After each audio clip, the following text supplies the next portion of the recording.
برا جو دیکھن میں چلا برا نہ ملیا کوئی، برا جو دیکھن میں چلا برا نہ ملیا کوئی، جو دل کھوجا آپ نہ مجھ سے برا نہ کوئی۔ اس مقام پر بزرگان دین فرماتے ہیں کہ جو برائیاں انسان دوسروں میں نظر آتی ہیں وہ در حقیقت اس کے اپنے اندر ہوتی ہے۔ جب عیب اس کے اندر سے ختم ہو جاتا ہے تو پھر اسے دوسروں میں کوئی عیب نظر نہیں آتا۔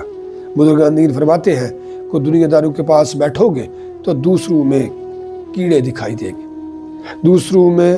بزرگان دین دنیا داروں کے پاس بیٹھو گے تو دوسروں میں کیڑے دکھائی دیتے ہیں، اور جب اہل حق کے پاس بیٹھو گے تو اپنے اندر عیب دکھائی دیں گے۔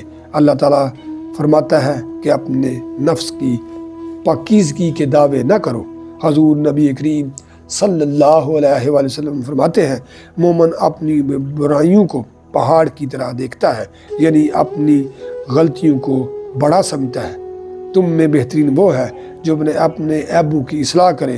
بزرگان دین فرماتے ہیں کہ جب تم کسی میں کوئی عیب دیکھو تو اسے اپنے اندر تلاش کرو، اور اگر اسے اپنے اندر پاؤ تو اسے نکالو۔ اسے بزرگان دین کی اصطلاح میں تلاوت الوجود کہتے ہیں، نور والے۔